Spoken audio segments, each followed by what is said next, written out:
জোনাকিরা বন্ধু হয়ে রাত্রিবেলায় জ্বাললো বাতি, আমিও বন্ধুতা চাই, কায় মনে তাই দুহাত পাতি। মন খারাপ হলে নাকি গান শুনলে মন ভালো হয়ে যায়। তুমি তো সবসময় গানের মধ্যেই থাকো, তাহলে কি তোমার কখনো মন খারাপ হয় না? না, অবশ্যই নয়, মন খারাপ যথেষ্ট হয়।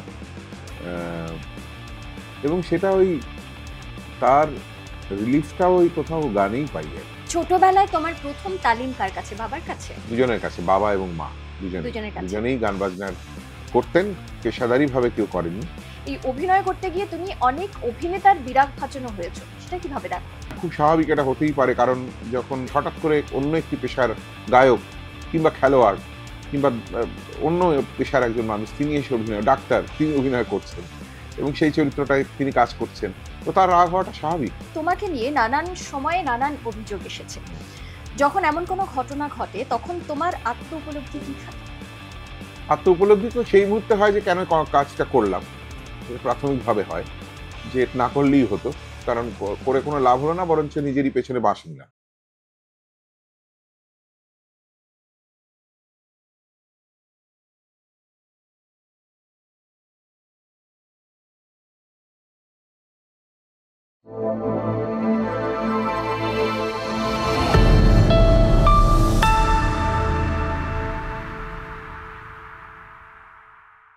গান ভালোবাসেন তাহলে তার গান বহুবার শুনেছেন, তবে গানের পাশাপাশি সিনেমা, ওয়েব সিরিজ, থিয়েটার সবেতেই কিন্তু তার সমান দক্ষতা। আজকে আমার বা আমাদের এই ডেবি আনলিস্টে তিনি আমার অতিথি এবং আমার খুব পছন্দের একজন শিল্পী রূপঙ্কর বাগচি। রূপঙ্কর দা, স্বাগত জানাই, নমস্কার। ধন্যবাদ। এবং অনেক বছর বাদে তোমার সঙ্গে সামনাসামনি আরেকবার দেখা হলো। তোমার গান তো সবসময় শোনা হয়, কিন্তু সামনাসামনি দেখাটা বহু বছর বাদে। একদম ঠিক। তো এর মধ্যে বহু গান মুক্তি পেয়েছে, বহু গান আমি শুনেছি এবং যেটা বলা হয়, যেটা আমার মনে হলো প্রথম প্রশ্ন তোমার কাছে রাখবো, যে মন খারাপ হলে নাকি গান শুনলে মন ভালো হয়ে যায়, মনে কষ্ট হলে মন ভালো হয়ে যায়, খুব আনন্দ হলে তখনও আমরা গান শুনি, মানে গান হলো মূল মন্ত্র মনকে ভালো রাখার। তুমি তো সবসময় গানের মধ্যেই থাকো, তাহলে কি তোমার কখনো মন খারাপ হয় না? না, অবশ্যই নয়, মন খারাপ যথেষ্ট হয়। এবং সেটা ওই তার রিলিফটা ওই কোথাও গানেই পাই আর কি। মানে সেটাই, হয়তো তখন নিজে গান গেয়ে রিলিফ পাই না, অন্য কারুর গান শুনে রিলিফ পাই। একদম, মানে ওই গানের মধ্যে থেকেই রিলিফটা আসে। আচ্ছা, তোমার কাছে ভালো থাকার মূল মন্ত্র কি? পজিটিভ থাকা, আর কোনো এক্সপেকটেশন না রাখা কারুর কাছে, শুধু কারুর কাছে বলে না, জীবনের কাছে কোনো এক্সপেকটেশন না রাখা। আর জার্নিটার, এই যে জার্নি, যে যাত্রা আমার চলছে, সেটা শুধুমাত্র তো গায়ক বা সিঙ্গার হিসেবে নয়, মানুষ হিসেবেও তো একটা যাত্রা চলছে। সেই যাত্রাটাকে এনজয় করা, সেই যাত্রাটাকে মজা করে খুব দেখা, নিজেকে নিয়ে মজা করা। তাহলে কি আমরা বলবো যে তুমি খুব পজিটিভ একজন মানুষ?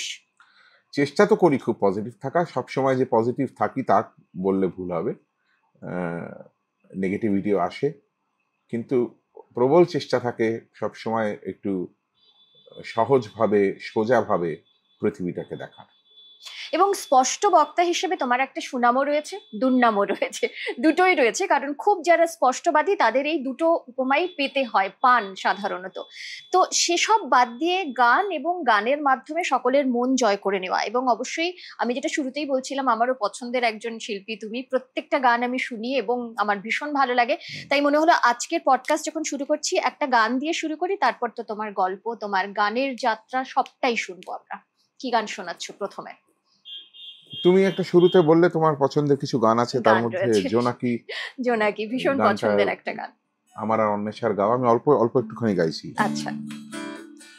জোনাকিরা বন্ধু হয়ে রাত্রিবেলায় জ্বাললো বাতি, আমিও বন্ধুতা চাই, কায় মনে তাই দুহাত পাতি। জোনাকিরা বন্ধু হয়ে রাত্রিবেলায় জ্বাললো বাতি, আমিও বন্ধুতা চাই, কায় মনে তাই দুহাত পাতি। তুমি কি বাস্তবে আর এই আমি তার বন্ধু হবে, নিশ্চুপ থাকবে নাকি এ কথার জবাব দেবে, জবাবে কি বলবো আজ, সবে তো সন্ধে হলো, নামবে আধার গহীন বনে, রাখা থাক নির্জনতায় মনের কথা সঙ্গোপনে, রাতে রাত বাড়লে না হয় চোখের তারায় হারিয়ে যাব জোনাকিরি গণনালয়, আমরা দুজন ঘর সাজাবো। আহা, যতবার শুনি আমার তো মনে হয় কয়েক হাজার বার শুনে ফেলেছি গানটা। খুব ভালো গান, আমি অনুষ্ঠানে খুব যখন যাই অনুরোধ পাই, যদিও ছবিটা কিন্তু খুব জনপ্রিয় ছবি নয়, নয়। ইস্কাবনের বিবি বোধহয় ছবিটার নাম ছিল, একদম। কিন্তু অদ্ভুতভাবে জনপ্রিয় একদমই হয়নি ছবিটা, কিন্তু অদ্ভুতভাবে গানটি খুব জনপ্রিয়তা পেয়েছে। গানের কথা, গানের সুর, আর তুমি যেভাবে গিয়েছো, সব মিলিয়ে গানটা মানে হয় না একটা প্যাকড গান বলে, সেই গানটা হয়ে গেছে। আচ্ছা, ছোটবেলায় তোমার প্রথম তালিম কার কাছে? বাবার কাছে? দুজনের কাছে, বাবা এবং মা দুজনেই গান বাজনার করতেন, পেশাদারি ভাবে কেউ করেননি, কিন্তু বাবা ছিলেন শাস্ত্রীয় সঙ্গীতের লোক, মা ছিলেন রবীন্দ্রনাথের গান, নজরুলের গানের লোক। তো সুতরাং এই দুটো পরম্পরাই আমার মধ্যে কোথাও না কোথাও থেকেছে, এবং ওই চর্চা, আমি আসলে খুব ফাঁকিবাজ ছিলাম, আমি খুব যে সিরিয়াসলি গান বাজনা করতাম তা নয়। যেমন বলে যে ভগবান দত্ত গলা কি, এই আমার বাবা মার জিন থেকে আমার গলার ভেতরে আমি সুর এসে গেছে আমার, আমি মনে করি। কিন্তু তারপর সেটা নিজে খুব ছোটবেলায় চর্চা করেছি, যদিও বাবা মা চেষ্টা করেছে প্রচুর, তা কিন্তু নয়। আমি অনেক পরে ইনফ্যাক্ট কলেজে যখন আমি পড়ি, ফার্স্ট ইয়ারে পড়ি, তখন থেকে আমি খুব সিরিয়াসলি গান বাজনা চর্চা শুরু করি। তার আগে আমি কিন্তু খুব ক্যাজুয়াল ছিলাম, এবং কখনোই কোনো সময়ই ভাবিনি যে সঙ্গীতকে আমি পেশা করব। তো সেই মানে কখন ভাবলে, ডিসিশনটা কখন নিলে? যখন দেখলাম অন্য কিছু আর আমার দ্বারা সম্ভব নয়। আমি নয় সঙ্গীতকার হতে পারি, নয় অভিনেতা হতে পারি, নয় আমি শুধু লেখালেখি করতে পারি, এছাড়া আর বিশেষ কিছু। আর একটা জিনিস আমি খুব ভালো পারতাম, সেটা খেলাধুলো। আমি ভালো ক্রিকেটার ছিলাম, ফুটবলার তো আরো ভালো ছিলাম, ক্রিকেটের প্রতি নেশা আরো বেশি ছিল, ফুটবলটা বেশি ভালো খেলতাম, কিন্তু সেগুলো খুব সিরিয়াসলি যে তারপর করেছি, কন্টিনিউ করেছি তা নয়। সুতরাং কোনো কিছুই যেহেতু খুব সিরিয়াসলি করিনি, সেই জন্যে একটা সময় পরে দেখলাম যে এইগুলোই আমার একমাত্র পথ আর কি। যদিও আমি অত্যন্ত নিম্ন মধ্যবিত্ত ঘরে বড় হয়েছি, সে কারণে কলেজ বা যে প্রথাগত দিক পড়াশোনা, তার পরবর্তী সময়ে আমার চাকরি করার উচিত ছিল, কিন্তু আমার বাবা মার কথা আমি যেহেতু বললাম যে তারা অন্য পেশায় চলে গেছিলেন, বাবা শিক্ষক ছিলেন, মাও অন্য পেশায় ছিলেন, কিন্তু গান বাজনাটা তাদের মধ্যে ছিল, তাদের একটা প্রবল চাহিদা হয়তো ছিল যে তাদের সন্তান একটা সময় কোনো সময় ভালো গায়ক হবে। তো সেই কারণে আমাকে ওই যে সময়টা আমি যখন কলেজ পেরোলাম, মানে আমি যখন আমার থার্ড ইয়ার কমপ্লিট করলাম, ইতিহাসে স্নাতক হলাম, তারপর আর পড়াশোনা করিনি বা চাকরির জন্য আমি চেষ্টা করিনি, সেটা কিন্তু একমাত্র সম্ভব হয়েছিল আমার বাবা এবং মার সহযোগিতার জন্য, ও ছাড়া কিন্তু সম্ভব ছিল। একদম, মানে এই যে ধরো একটা ছিল খেলার প্রতি খুব আকর্ষণ, তাছাড়া গান, অভিনয় এবং লেখালেখি। তো গান, অভিনয় তো তুমি এখন আছোই, অভিনয়ও রয়েছে। অভিনয় সেরকম ভাবে নেই, আমার খুব একটা সুযোগ পাই না অভিনয় করার, মানে কয়েকটা ওয়েব সিরিজে, কয়েকটা সিনেমাতে আমি অভিনয় করার সুযোগ পেয়েছি। নাটকটা আমি চালিয়ে যাই, নাটক করাটা, যেহেতু সেটা আমার নিজের, কিন্তু নাটক করে তো আর রোজগার হয় না। নাটক হচ্ছে ঘরের খেয়ে বনের মোষ তাড়ানোর মতো। গ্রুপ থিয়েটার করা খুব শক্ত ব্যাপার, এবং সেখানেও ভয়ঙ্কর একটা লবিবাজির ব্যাপার আছে, গ্রান্ট, সরকারের গ্রান্ট পাওয়া ইত্যাদি কিছু নিয়ে এত কিছু আছে, সেখানেও যে আমরা খুব সহজভাবে করে উঠতে পারি তা নয়। আমাদের লাস্ট অভিনয় আমাদের দলের, কৃষ্টিপটু আমাদের দলের নাম, সেটা প্রায় মাস 7 আগে হয়েছে। সুতরাং নাটক করে যে খুব কিছু অভিনয় করার সুযোগ পাচ্ছি বা অভিনয় করছি তা নয়। আর কেউ, লাস্ট আমি ছবিতে অভিনয় করেছি, অঞ্জন দত্তের একটি ছবি, যেটা মৃণাল সেনকে নিয়ে করলেন উনি, চালচিত্র এখন বলে ছবিটা, সেই ছবিটায় অভিনয় করেছি। তারপরে আমাকে কেউ ডাকেনি, আমিও কাউকে কিছু বলিনি। তো সুতরাং আমি অভিনয়ে আছে, কিন্তু মূলত আমি মিউজিশিয়ান। কিন্তু আমি যে দু একটা তোমার অভিনয় দেখেছি সেখানে একটা খুব পজিটিভ, সকলেই খুব ভালো অভিনয় করেন, কিন্তু তোমার ক্ষেত্রে যেটা খুব নোটিসেবল মনে হয় যে তুমি কোথাও অভিনয় করো না, মানে জাস্ট কথাটা বলে যাও, সেটা চরিত্রের রূপ পেয়ে যায় আর কি, সেটা আমি মনে হয়। অভিনয় করার চেষ্টা করি না আর কি, কারণ অভিনয় করার চেষ্টা করি না এই কারণে যে আমার মনে হয় যে বিশেষত সিনেমায় যেটা আমার মনে হয় it's a very much director's medium আর কি। হ্যাঁ, সুতরাং তোমার ক্যামেরা যিনি তো রয়েছে, যিনি ক্যামেরা করছেন এবং যিনি ছবির পরিচালক, তার যে চাহিদাটা, সেই চাহিদা, এবং এটা জাস্ট রিয়াকশনের খেলা আর কি বলে আমার মনে হয়। খুব বেশি অভিনয় দেখানোর জায়গা সিনেমাতে আছে বলে আমার মনে হয় না, বরঞ্চ অনেক বেশি অভিনয় দেখানোর সুযোগ নাটকে থাকে, থিয়েটারে থাকে, স্টেজে থাকে। তো সেই কারণে আমি জাস্ট রিয়াক্ট করি আর কি। একজন আরেকজন যেটা বলছে তার কথার উত্তরে প্রত্যুত্তরে যেটা বলা উচিত, যেভাবে সেই লোকটা বলতে পারে যে চরিত্রে আমি রয়েছি, সেই চরিত্রটাকেই জাস্ট বোঝার চেষ্টা করি। কিন্তু না এটা নিয়ে না আমার কাছ থেকে বলাটা মানে এটা শোনাটা আমার মনে হয়েছে, আমি তোমাদের শেয়ার করলাম। মানে আমার বলা উচিত না, কারণ আমি অত্যন্ত একজন কি বলবো, অত্যন্ত কম কাজ করা একজন অভিনেতা। সুতরাং কিন্তু অনেক এখানে বড় বড় অভিনেতারা চারপাশে ঘুরে বেড়াচ্ছেন, এবং আমার কাছ থেকে এটা শুনলে হয়তো তাদের বিরক্তই লাগতে পারে। না, এই বিরক্তের কথাই আমার খুব জানতে ইচ্ছে করবে। আমি তোমার একটা ইন্টারভিউতে আগেও দেখেছিলাম এবং আমার মনে হয়েছে তোমাকে জিজ্ঞেস করি, এই অভিনয় করতে গিয়ে তুমি অনেক অভিনেতার বিরাগ ভাজনও হয়েছো, সেটা কিভাবে দেখো? আমি কিছু ভাবেই দেখি না, খুব স্বাভাবিক, এটা হতেই পারে। কারণ যখন তারা এটা নিয়ে ধরা যাক একজন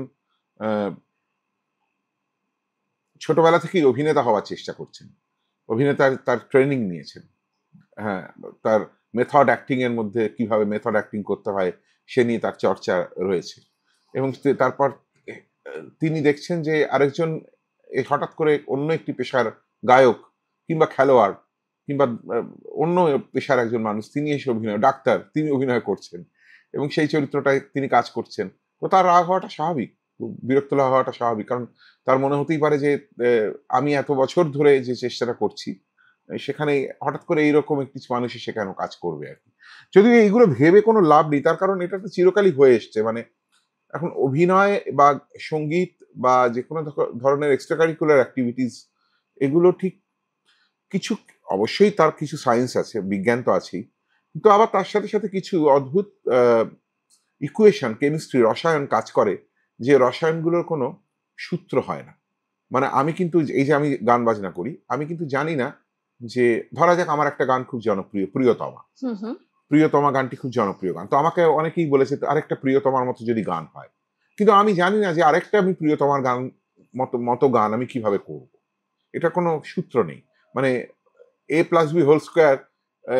মানে ইজ ইকুয়াল টু এত, এরম ভাবে তো হয় না, এটা ঠিক ওভাবে হয় না। সুতরাং এইটার একটা সমস্যা এই ধরনের পেশায় খুব বড়ভাবেই আছে, যে এটা করলেই ওটা হয়, ওটা করলে এটা হয় না, বা এরম হলেই এটা হবে, এটা করলে ওটা হবে না। কোন ছবি কখন জনপ্রিয় হবে, কোন গান কখন জনপ্রিয় হবে, কোন সাহিত্য কখন জনপ্রিয় হবে, বা কোন সাহিত্য জনপ্রিয়তা পাবে না অথচ মনে হবে পড়ে দারুণ লেখা, সেটা তো কেউ বলতে পারবে না। সুতরাং এটা বলা খুব মুশকিল।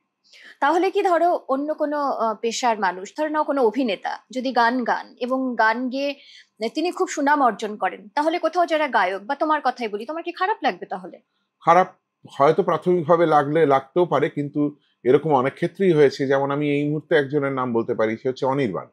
অনির্বাণের কিচ্ছু চাইনি আমি, তো ভীষণ জনপ্রিয় গান, এবং অনির্বাণ শ্রেষ্ঠ গায়ক হিসেবে পুরস্কার পেয়েছেন। এবং পরবর্তীকালে যখন আমি গানটি শুনেছি, যদিও অনির্বাণ থিয়েটারে নিয়মিত গান বাজনা করেন, কিন্তু একদম প্রথাগত ট্রেন্ড সিঙ্গার তো উনি নন। কিন্তু আমি যখন গানটা শুনেছি আমার তো দিব্যি লেগেছে, ভীষণ ভালো গেয়েছেন। আমি শুনিনি প্রথমে, তখন হয়তো আমার একটু বিরক্ত লেগেছিল। তারপরে যখন আমি সেই ছবিতে আমিও গান গেয়েছিলাম, পরবর্তীকালে যখন ছবিটা দেখতে গেলাম, আমি শাহজাহান রিজেন্সি ছবিটা দেখতে গেলাম এবং সেখানে অনির্বাণের কণ্ঠে গানটি শুনলাম একদম হলে বসে, হাউসে বসে, তখন তো আমার ভীষণ ভালো লেগেছিল। আমার মনে হয়েছিল অনির্বাণী এই গানটির জন্য একদম ঠিক লোক আর কি। ধরা যাক শিলাজিদ্দা খুব প্রথাগত একজন শিক্ষিত গায়ক, এটা তো কেউ শিলাজিদ্দা নিজেও বলবে না, কিন্তু শিলাজিদ্দার পারফরমেন্স তো আমাদের ভালো লাগে। শিলাজিৎ দা যখন গান গাইতে ওঠেন প্রচুর ছেলেমেয়েরা প্রচুর লাফলাফি করে। এর কোনো রসায়ন হয় না, কেমিস্ট্রি হয় না। চন্দ্রবিন্দুর অনিন্দ উপল কি খুব শিক্ষিত গায়ক? তা নিশ্চয়ই নয়, তারা নিজেরাও সেটা মনে করে না। তো কিন্তু তাদের গান একটা একটা জেনারেশনকে গান, তাদের চন্দ্রবিন্দুর গান উদ্বুদ্ধ করে গেছে। সেটা কি কম কিছু নাকি? সুতরাং এর রসায়ন হয় না। একদম তাই। আচ্ছা, এবারে একটা গান শুনি। বেশ। অনেকক্ষণ কথা বললাম আমরা, কি গান শোনাচ্ছ বলো। তোমার টানে সারা বেলার গানে ভোরের অন্তমিল নিশীথ জানে, তোমার টানে সারা বেলার গানে ভোরের অন্তমিল নিশীথ জানে, তোমার টানে সারা বেলার গানে নিষেধ মানবে দিবানিশি হৃদয়ে, তোমার কান্না সে কি আমারও নয়, কালের হিসাব দেবে কোন সঞ্চয়, কি যন্ত্রণা পথিক প্রাণে, তোমার টানে সারা বেলার গানে। আহা, এটাও আমার পছন্দের গান। তুমি আসার পরপরই এই রিকোয়েস্ট গুলো আমি রেখে দিয়েছিলাম। একদম সেই জন্য গেয়েও দিলাম। Thank you. আচ্ছা, অনেক ইন্টারভিউতে আমি শুনেছি বা বলতেও শুনেছি তুমি খুব ইমোশনাল একজন মানুষ, তাই তো? কে নয়? ইমোশনাল মানুষ হয় না এরকম কেউ হয় নাকি? সবাই তো ইমোশনাল। সবাই, কিন্তু অনেকে নিজের ইমোশনটাকে কন্ট্রোল করতে পারে। সেটা বোধহয় আমরা সেটা বড় ক্ষমতা, আমার সেটা নেই। সেটা নেই।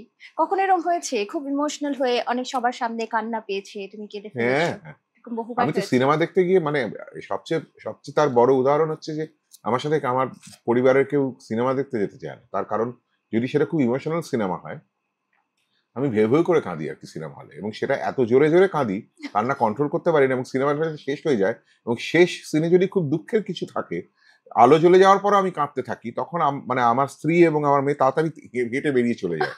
মানে আমি কান্নাটা কন্ট্রোলই করতে পারি না। আমি চিরকালই তাই, আমি ভীষণ ইমোশনাল। বড় আবার অদ্ভুতভাবে আমার মায়ের মৃত্যুর পর আমার ইমোশন সেরম ভাবে আসেনি। আমি ভেবে দেখেছি যে আমার মা যখন মারা গেলেন, আমি মাকে খুব ভালোবাসতাম, ভালোবাসি।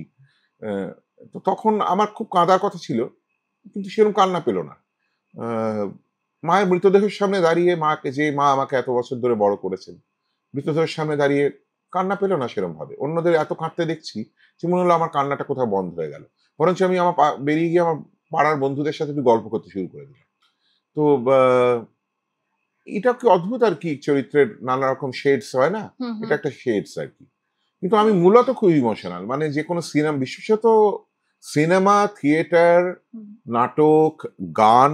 যেমন এই কদিন আগেই আমি একটু বেড়াতে গেছিলাম, বেড়াতে মানে দুদিনের জন্য একটু পুরী গেছিলাম। তো সেখানে গিয়ে রাত্রিবেলা সন্ধ্যেবেলায় আমরা বন্ধু বান্ধবরা বসে, আমাদের বসা মানে হচ্ছে সুমনের গান গাওয়া। হ্যাঁ, আমরা খুব সুমনদার ভক্ত আর কি, কবি সুমনের ভক্ত, সুমন চট্টোপাধ্যায়। তো সুমনদার গান গাইতে শুরু করলাম, এও গাইছে, এ গাইছে, সে গাইছে, সবাই গাইছে, আমি বাজাচ্ছি, গিটার বাজাচ্ছি। তো গাইতে গাইতে আমরা মানে অনেকেই, আমরা বেশ কয়েকজন মিলেই কাঁদতে শুরু করলাম যে এরকম গান আর হবে না, মানে সেই প্রত্যেকটা গানের কথা যেন আমাদের জীবনের কথা হয়ে দাঁড়ালো। তো ইমোশনাল তো বটেই, ইমোশনাল। তখন এতটা অ্যাটাচড হয়ে গেছিলে গানের কথাগুলোর সঙ্গে, হ্যাঁ, যে হয় এটা, বই পড়লেও হয়, বই পড়লেও ভীষণ ভাবে হয়, সিনেমা দেখলে হয়। বরঞ্চ আমার বাস্তব জীবনে আজকাল একটু দুর্বল হয়ে গেছি, একটু বয়স হচ্ছে বলে হয়তো দুর্বল হয়ে গেছি, কিন্তু আগে অন্তত বছর ৫-৬ আগে আমার সেরম ভাবে বাস্তব জীবনে খুব কষ্টে আমার দুঃখ হতো না। মনে হতো যে আমি খুব খুব মানে আমি স্টেডি থাকতে পারি, মানে খুব বিপদ এলো আর কি। ইমোশনাল হলে তো আবার এটাও হয় যে ধরা যাক কেউ বাড়িতে অসুস্থ হলেন, তখন তুমি কি করবে ভেবে পাচ্ছ না, কিন্তু আমি কিন্তু খুব ওয়েল ক্যালকুলেটেড ওয়েতে, এবার আমাকে ওনাকে তুলতে হবে, তুলে হসপিটালে নিয়ে যেতে হবে, আমাকে একটা অ্যাম্বুলেন্স ডাকতে হবে, আমার কোন কোন বন্ধুদের ডাকতে হবে, কাদের না ডাকলে চলবে না, কারা আমাকে সাহায্য করতে পারবে, সে ব্যাপারে কিন্তু আমার ঠিক প্রপার মাথাটা কাজ করতো আগে আর কি। এখন আজকাল একটুখানি বয়সের সাথে সাথে একটু পাজলড হয়ে যাই। একদম। একটু অন্য প্রসঙ্গে আসছি। তোমাকে নিয়ে নানান সময়ে নানান অভিযোগ এসেছে। যখন এমন কোনো ঘটনা ঘটে, তখন তোমার আত্ম উপলব্ধি কি থাকে? আত্ম উপলব্ধি তো সেই মুহূর্তে হয় যে কেন কাজটা করলাম, প্রাথমিকভাবে হয়। যে না করলেই হতো, কারণ করে কোনো লাভ হলো না, বরঞ্চ নিজেরই পেছনে বাঁশ নিলাম। হ্যাঁ, এটাই প্রথম আত্ম উপলব্ধি হয়। আর দ্বিতীয় আত্ম উপলব্ধি হয় যে এটা আর কোনোদিন করবো না, কিন্তু সেটা বেশি দিন আর থাকে না, কদিন বাদেই আবার একটা কিছু করে ফেলি। মানে এটা কেন, মানে সেটার তো কোনো করবো, কারণ এটা আছে থেকে তো নাকি? আমি তুমি এরকমই। এরকমই। আচ্ছা, তোমার একটা খুব জনপ্রিয় সোশ্যাল মিডিয়ায় তোমার একটা খুব জনপ্রিয় প্রোগ্রাম ছিল লাইফ ইজ বিউটিফুল, তাই তো? দীর্ঘদিন করেছো, কোভিডের সময়। কোভিডের সময় দীর্ঘদিন করেছো, সেটা বন্ধ করলে কেন? ওটা কোভিডের জন্য ছিল। আচ্ছা। কোভিডের সময় আমার মনে হয়েছিল যে প্রচুর মানুষ, আহ, মানে যাদেরকে আমি, যারা আমার গান শোনেন আর কি, সবাইকে তো আমি, যারা স্টেজে গান শুনছেন বা যারা আমার অ্যালবাম কিনছেন বা যারা এখন তো আর অ্যালবাম কেনা হয় না, মানে শুনছেন এমনি, তাদেরকে তো আমি দেখতে পাচ্ছি না। সোশ্যাল মিডিয়ায় অন্তত যারা আছেন তাদের তো আমি চিনি, মানে দেখতে পাচ্ছি তারা কে কে আছেন। তা আমার মনে হলো তারা সবাই খুব ডিপ্রেসড হয়ে যাচ্ছে, কাজকর্ম নেই। আমিও তো ডিপ্রেসড, আমারও কাজকর্ম নেই। তো আমার মনে হলো যে জীবনটা সুন্দর, সেটাকে বলা আমার একটা খুব বিখ্যাত ছবি, বা কার পরিচালকের নাম মনে করতে পারছি না, life is beautiful is a very well known film. একটা সময় অস্কার পেয়ে, অস্কার শুধু না, অনেক কিছু পেয়েছে। একমাত্র ছবি বোধহয় যেটা বিদেশি ভাষার ছবি, যেটি মূল সেকশনে অস্কারের জন্য নমিনেটেড হয়েছিল এবং অস্কার পেয়েছিল। যিনি অভিনয় করেছিলেন ভদ্রলোক, তিনিও শ্রেষ্ঠ অভিনেতার পুরস্কার জিতেছিলেন। গল্পটা এরকম ছিল, দ্বিতীয় বিশ্বযুদ্ধের সময় ইটালিয়ান ছবি একটি, বিশ্বযুদ্ধের সময় একটি বাবা এবং তার ছেলে যখন ওই ওদেরকে মানে ইটালির লোকজনদের মানে গ্রেপ্তার করা হয়, তখন মাকে আলাদা করে দেওয়া হয়, বাবা ছেলেকে আলাদা করা হয়, এবং ছেলে সবসময় রূপকথা জগতে থাকতো। তো এবার তো প্রচন্ড অত্যাচার হচ্ছে কনসেন্ট্রেশন ক্যাম্পে, ছেলেকে বাবা বলতো এগুলো সব খেলা, কিন্তু আসলে আসলে কিন্তু লাইফ ইজ ভেরি বিউটিফুল। ছেলেকে কিছুতেই বোঝাতে দিত না যে জীবনটা এত কষ্টের, সেটা ভয়ঙ্কর অত্যাচার চলছে আর কি। কিন্তু বাবা সবসময় ওকে পজিটিভ একটা ভাইবস দিয়ে যেত, মানে এই যে বাবা হয়তো ওকে, বাবাকে নিয়ে যাবে ছেলের সামনে থেকে মারবে বলে, অত্যাচার করবে বলে, বাবা বলেন আমি কিন্তু এখন যাচ্ছি, তুমি মনে রাখবে যে আমি লুকোতে যাচ্ছি, তোমার দায়িত্ব হচ্ছে তোমাকে খুঁজে বের করা। ওকে বাবা সবসময় ছেলেকে একটা পজিটিভ ভাইবস দিত। তো কোভিডের সময় তো আমাদের সেরকমই একটা সময় এসেছিল, সেই কারণে লাইফ ইজ বিউটিফুল মানে জীবনটা খুব সুন্দর, জীবনটার প্রতি অনীহা যেন মানুষের না আসে, যেন মনে হয়। তখন একটা সময় মনে হয়েছিল না যে এরমই বোধহয় চলবে সব, আর কোনোদিন সব ঠিক হবে না, সেইটা যাতে না হয়, সেটা শুধুমাত্র তাদেরকে নয়, এটা আমি নিজেকেও বোঝানোর জন্য প্রোগ্রামটা করতাম। কিন্তু সেটা মানে এত জনপ্রিয় হয়ে গেছিল, তো সেটা কোভিডের পরেও তো চলতে পারতো। কোভিডের পর তো লোকে বুঝতে পারলো লাইফ রিয়েলি ইজ বিউটিফুল, আমি আর বোঝানোর প্রয়োজন। আচ্ছা, এবারে আরেকটা একটু কন্ট্রোভার্সিয়াল একটা প্রসঙ্গে চলে আসি। তুমি অনেকবার এটা নিয়ে বহু জায়গায় বহু রকম ভাবে উত্তর দিয়েছো, তবু একবার জানতে চাইবো কে নিয়ে তোমার মন্তব্য, তারপর বাকিটা সোশ্যাল মিডিয়ায় আমরা দেখেছি, এবং তারপর তুমি ক্ষমা প্রার্থনা করেছো। কিন্তু যখন এই পুরো গোটা ঘটনাটার দিকে তুমি ফিরে তাকাও, তখন কি সামহাও কষ্ট পাও এখন? কষ্ট পাই না, ভালো লাগে না খুব একটা। কষ্ট তো পাই, হ্যাঁ কষ্ট তো অবশ্যই, অত্যন্ত খারাপ লাগা হয়। ওই সময়টা খুব বিচ্ছিরি একটা সময় ছিল, এবং সেই সময়টা যাতে জীবনে কারোর জীবনে না আসে, এটাই কামনা করি আর কি। সেই সময়টা খুব খারাপ সময় ছিল, কারণ এই যে সামাজিক মাধ্যম যেটা তৈরি হয়েছে, যেটার জন্য অনেক ভালো হয়েছে, অনেক ক্ষতিও হয়েছে। শুধুমাত্র ভালো বলবো না, অনেক ক্ষতিও হয়েছে, এবং তার কুফল আমি খুব ভালোভাবে উপলব্ধি করেছি আর কি। এবং এর পেছনেও না একটা কোভিড রয়েছে, এর পেছনে কোভিড রয়েছে, কারণ কোভিডের সময়ই আমি মূলত সামাজিক মাধ্যমের সাথে বেশি জড়িত হয়েছিলাম। তার আগে আমি খুব একটা ফেসবুক বা ইনস্টাগ্রাম বা এসবের সাথে জড়িত ছিলাম হয়তো খুব অল্প দেখতাম। কোভিডের সময় অত্যন্ত বোরিং একটা টাইম, বেকার সময়, কি করব বুঝতে পারছি না, তখনই কিন্তু ওই ফেসবুকের আওতায় অনেকেই, আমি শুধু নয় বোধহয় সেই সময় অনেকেই, যেমন এখন আরেকটা জিনিস হয়েছে যেটা থেকে এখনো বেরোতে পারিনি, সেটা হচ্ছে যে রাত্রিবেলায় সিনেমা দেখা। হ্যাঁ, রাত্রিবেলায় সিনেমা দেখার থেকে যে এই যে ওটিটি প্ল্যাটফর্ম, ওই যে নেটফ্লিক্স এবং অ্যামাজনের সিনেমা দেখা বা অন্যান্য কোনো প্ল্যাটফর্মে সিনেমা দেখা, এবং সেটা 3টে সাড়ে 3টে, রাত 3টে সাড়ে 3টে অব্দি সিনেমা দেখছি, এটা থেকে ওটার কুফল ওই কোভিডের ওই 2 বছর। কারণ পরের দিন সকালে তো কোনো কাজ নেই, যখন তখন এটা উঠলেই হলো। কিন্তু তারপরে ওইটার মানে সেটা এখনো চলছে আমাদের আমাদের ব্যক্তিগত জীবনে। আমরা এখনো সেই রাত্রিবেলা খেলে ঘুম পায় না, মনে হয় একটা সিনেমা দেখি, একটা ওয়েব সিরিজ দেখি, একটা কিছু দেখি। তো হ্যাঁ, খারাপ সময় অত্যন্ত খারাপ সময় ছিল এবং সেই খারাপ সময়টা যাতে মানুষের মধ্যে না আসে, কারো কোনো মানুষের যেন না হয়, সেটাই চাই। একদম।